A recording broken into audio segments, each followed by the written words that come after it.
It was a rough go for probably about 2 years. Yeah.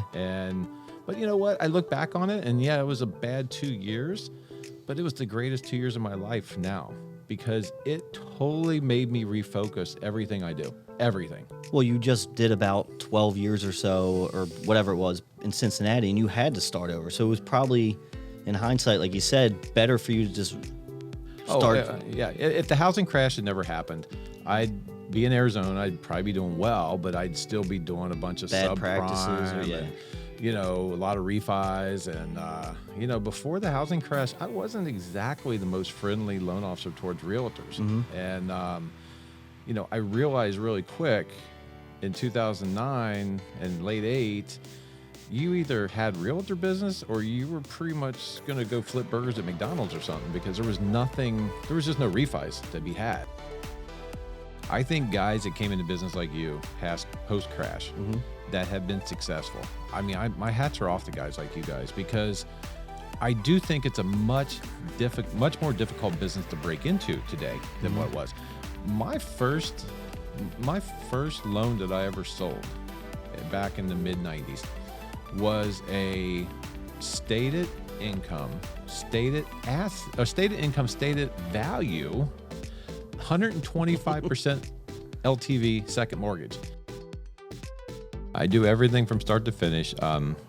Jamie, the JKS of JKS Mortgage, he does.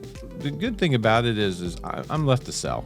He handles everything, call reports, compliance stuff. Okay. When we get audited, he's the one that's dealing with it. So you're the producer for the most part. Yeah, I mean, he produces. Right. I mean, but I'm just saying, like, it frees me up. I work from home. I don't have a processor. I don't have an assistant. I rarely use UWM's Processor's Assist. I pretty much do everything from start to finish myself. I've built all my realtor base through organic ways, such as one of my big things I push is meeting them through title companies. Got it. Over the years, I've went out of my way to be as helping and as nice and as accommodating as possible to escrow officers. If you called 100 escrow officers, which is probably 300 in Phoenix, but Phoenix is a big area. But if you pick out, I'd say 20 escrow officers at random in Phoenix, 18 of them probably know me, and every single one of those 18 is probably going to say, "Oh yeah, he's a good guy. I like working with him. He makes it really easy." He handles the UWM UClose 2.0 all by himself and just hands me docs, and I don't have to do anything. And I hate UWM's UClose 2.0. Not me. They hate it. They hate it. That's standard every state. I order my own wires for them. I just do anything I can to make the escrow officer's job easier. I call the listing agent and say, "Hey, Kelly over at Redfin just sent you this offer on Mr. and Mrs. Smith. By the way, I'm Todd. I'm the loan officer that's handling them. I've already pre-qualified them. Let me walk you through how strong this customer is." A lot of times they were like, "Oh, I just don't have time." But a lot of them were really like, I cannot tell you how often they're like blown away. At least 75% of the time, the listing agent will be like, "Wow, this is great. They're actually shocked that I'm taking the time to call to discuss the customer with them before, just for the offer." Two things have happened. My customer thanks me. Kelly, the Redfin agent, or whoever the agent is, likes it because I'm helping them get under their offer accepted. And now I've opened up dialogue with the listing agent on a way that they're not used to. And then from there, I just keep them updated every step of the way.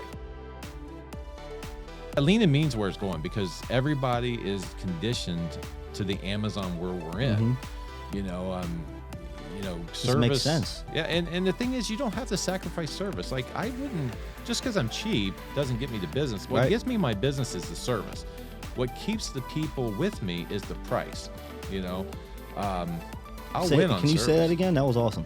Yeah. So the service gets me to business, and the price is what keeps it. You need both. You can't be in that direct lender retail world and say you got to just sell service. Yeah. So it's not. Let's be realistic. I mean, again, using Amazon as an example. I mean, people wouldn't use Amazon if they didn't get it brought right to their doorstep in 2 days flat. I mean, I've been a Prime member for as long as I can remember now, and if it took 2 weeks to get a package, I wouldn't be going to Amazon. I'd run down to Target, you know? Yeah.